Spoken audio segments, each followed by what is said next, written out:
everybody, NovaCase here, and welcome to a talkie video.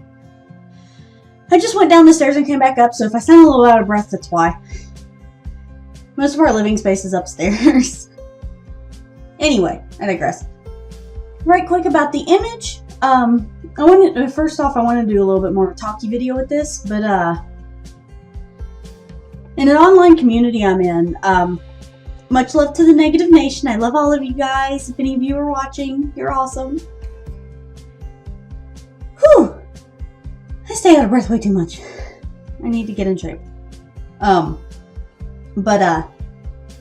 was a prompt. It was, draw yourself as a Final Fantasy character.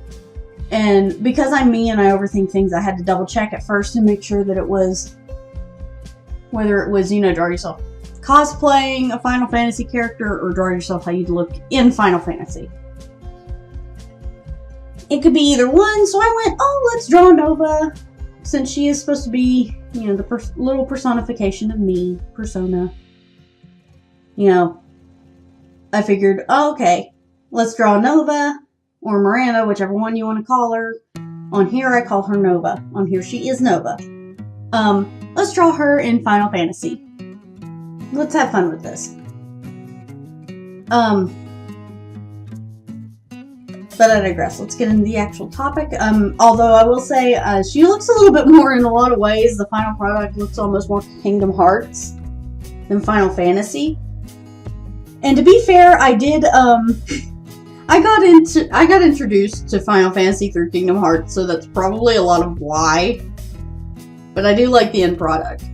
And the end portion, the shading section did get cut off at one point because I had a lot of issues with having to stop and pick back up, stop and go do stuff, then come back and pick it up later, etc. with this image. So at one point, while I was whenever I came back to do the remainder of the shading phase, right as I was getting towards the end of it, OBS crashed on me. So that gets cut off pretty early on. But, to be fair, this video is already half an hour long, so, maybe it's not too bad of a thing. Also, I had a lot of trouble with the feet, so there's that, with the feet pose. But, I persevered. At least I didn't show everything but the feet. Whew. Anyway, let's get into the actual talking topic, because this is something that I think needs addressed, just because I still see stuff about it, all over. And it's something that I think really needs addressed, especially because we're going to be talking about criticism. And I know there are so many people who jump into the thing and go, I don't want any criticism, no criticism, I don't want any on this piece, etc. Or you get people who are just like, all criticism is bad, I don't want to hear about it, I don't need any criticism. And a lot of that stems from about the same place, which is actually what prompted this video. Because I noticed it a lot on my, some of the people I watch on DeviantArt, some of the images that I was seeing on DeviantArt, and my own personal experiences. So, let's get into this, because this is still something that I haven't seen covered overall like an umbrella video. I've seen small little individual incidents addressed, but never a full thing. Now, obviously, I haven't watched every single art video on YouTube. There might be one out there somewhere. Someone who might put it more eloquently than me. That is entirely possible. It's entirely probable. But I thought I'd do one. Now, first thing is, not all criticism is created equal. It's not. It's just not, it's not inherently bad, which is what a lot of people want to act like it is, because it's not. But there is a certain kind that can be damaging. We're going to talk about the kind that is not inherently bad first. So, first off, what is constructive criticism? Pretty much, it's criticism that's pretty much meant more so to help. and to be helpful. Usually it comes from people who want to see you improve, or somebody who's trying to be nice. And it's not done to be a jerk. A lot of this just comes down to, if you're being a jerk, it's probably not constructive criticism, because it's true. It doesn't have to be overly praising. That's one thing that I see a lot as a pretty big misconception, is people, they want to, what's the phrase I'm looking for? They want to act like it's all either bad, or people who don't want to utilize constructive criticism in order to tell people what they can improve on. They act like, oh, but you have to sugarcoat everything. No, you don't. You don't have to sugarcoat everything. You just have to not be a jerk. You don't have to overly praise them. Just, you're so good. You're so amazing. You're so amazing at everything. You don't have to do that. You don't even have to use the compliment sandwich method, which is, compliment something that needs to be improved on, compliment, or whatever. Or the opposite, whichever one. I don't care which one you want to use, but you don't have to use either one. But you should be striving to help somebody. Maybe be specific, but not nitpicky. Don't be that jerk. Be specific about what's wrong. Like maybe one of the eyes is completely crooked. Or maybe something about the hand looks halfway broken with the way the pose is. Or they're twisted to where their back is broken. Or something like that.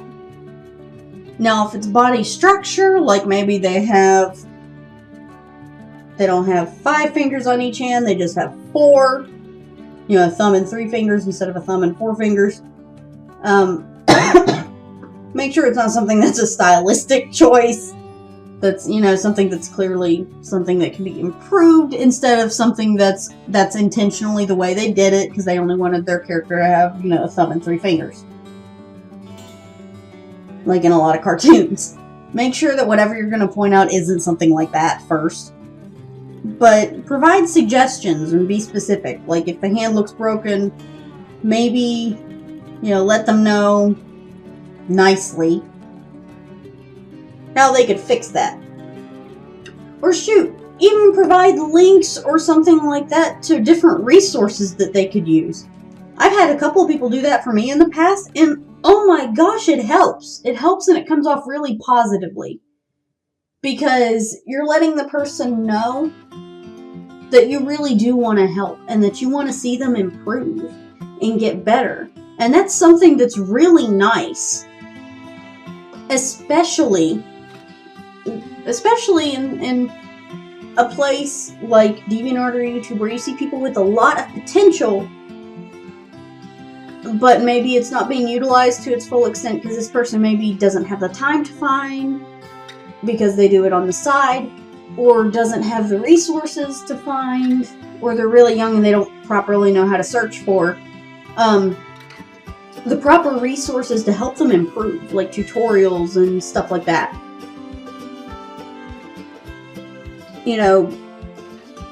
I think the suggestions method is really helpful because you don't have to sugarcoat things.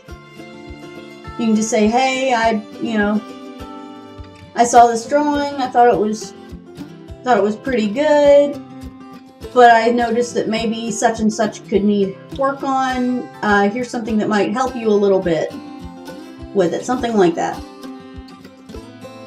And, it's not something that just goes, oh, your art sucks or is overly nitpicky. Now, there is something I do want to mention right quick, and that's that if somebody is one of those people where they don't want criticism, don't give them criticism. I know people are going to be like, but they should want criticism if they want to improve. Why shouldn't we give them criticism if we're not, being jerks about it? But here's the thing, you may not being a jerk about it, but for one thing, they don't want it. They don't want it. That's a big factor. That's the main factor, is they don't want it. They might be just doing it for fun, or they're really young and they're nervous about what might happen if they open themselves up for critique. They may not have developed that thick skin yet. Because that thick skin, that's not something you inherently have or don't have. That's something that you develop over time. It is. It just is. And some people might have a little bit of an easier time with it, but they still probably developed it over time, and it will continue to get better over time. It just will. And one thing with that is if somebody's saying that they don't want criticism, they're not going to listen if you try and give it. Because for one thing, you went out of your way to disrespect their wishes. Yeah, you may have wanted to help them, but you still completely disrespected and disregarded their wishes on the subject. And assumed that, because you had a critique and you could do it nicely, you assumed that you knew better. So, if they don't want critique, leave them alone. It's not that hard. It's not going to cost you anything.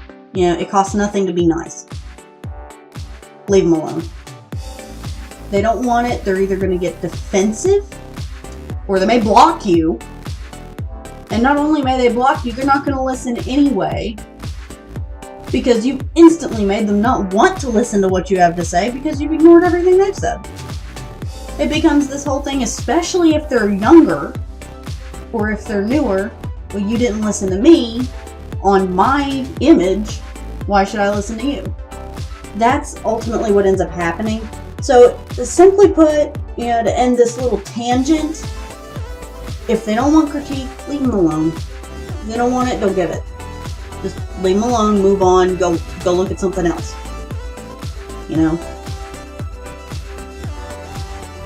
And this kind of goes into what is destructive criticism.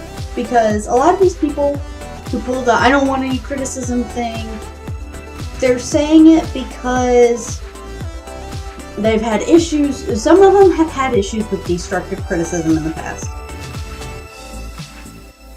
And a lot of destructive criticism, it points out flaws to be mean or even intentionally damaging, or it'll come off as cruel or insulting.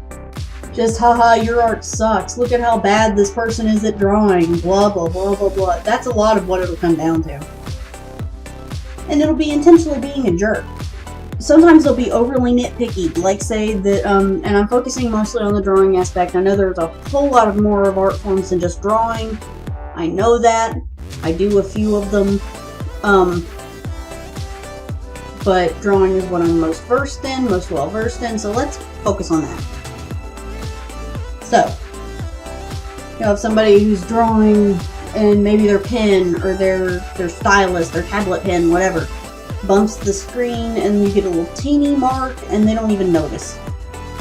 They don't notice, but of course, you got that one person, and a lot of the destructive criticism people are trolls. They are. They're either trolls or sometimes they're the high and mighty people who think that they are the ultimate authority, etc. It happens. And, they'll jump on that little thing just to attack and say that, oh, this person's a horrible artist. Look at this. They don't even care that such and such mark was on there messing up the image or what have you. And it's ridiculous. Ultimately, it just is. And it'll be that nitpicky. I've seen it that nitpicky. Or to insult the person's personal style. Or it'll insult them for not being a specific style. Like, say it's a more cartoony style, and this person thinks realism is just the best thing ever. So they'll insult this poor artist because they didn't do it in realism. They went for a more cartoony style. Not good. Leave them alone. That's an example of destructive criticism. It really is. But one of the biggest things is, simply put, they don't do anything in order to actually help a person improve, and their only advice is get better. Or if you do such and such, you'll never improve. That's a lot of what this kind of thing comes down to. But overall, not all criticism is created equal, and there is a huge difference between destructive and constructive criticism, and there's very few people that really want to acknowledge that fact. I mean, if you're dealing with or you're getting destructive criticism, don't argue with the people, just ignore them, maybe block them, because usually they're trying to troll you. Don't let them get to you. And I know it's hard. It's really hard, and it hurts. It can hurt a lot. But just don't give them your attention, because the second you do, you're going to have more people coming down on you, just because trolls travel in packs a lot of times. They watch other trolls, and the second that one finds somebody who's more vulnerable, they're going to turn around and go at them too. Just to see how bad they can do. And, well, if you're dealing with these people, maybe, if they do have some stuff that is valid, maybe take a quick peek at that. Find ways to improve, but don't respond to them. What you want to do is you want to focus on the constructive and do your best not to let the damaging ones discourage you. Because that's what a lot of these people want to do, is they want to discourage you. And what I would do is stick with the people, not the people who are, overly sugarcoating and the too good to be true niceness, but stick with the people who offer more constructive views, and maybe try to listen to them a bit more. And don't let the bullies drag you down.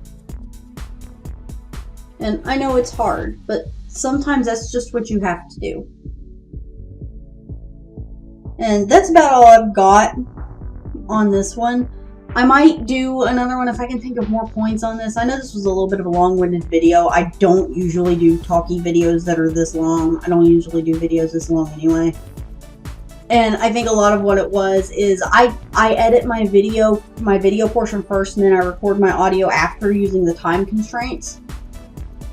So sometimes if I have room to, I'll be a little bit more long-winded, just out of habit. If I don't have the room, then I'll find a way to squeeze it all into a shorter segment. But ultimately, with the way that this is going, and with the way that this is, I really like the way this turned out. As for the image, I do like the way it turned out. When I'm coloring this shirt, you'll see I start out with green, although I do switch to purple at one point. And it's not because I intentionally wanted to do the purple and blue like my channel colors, just without any of the pink. It's not that I wanted to do that. It was honestly all because to me, and I couldn't shake the image in my head. Whenever I colored the shirt green, it looked like Link's tunic, and I couldn't get that out of my head, so I had to change the color. But I actually had an outfit very similar to this. At least when it was green, I had an outfit that was very similar to it. But at least for a long time, I've still got the elements to it, but I digress. But thank you guys for listening. I'm going to let the music finish this out. And I really like the way this image turned out, and I just thought this was a topic that really needed discussed, and I thought that maybe this video, where it was longer, would have enough time for me to properly, discuss what I needed to. But thank you guys so much for watching, and I'm going to let the music finish it out, and I will see you guys later. Bye!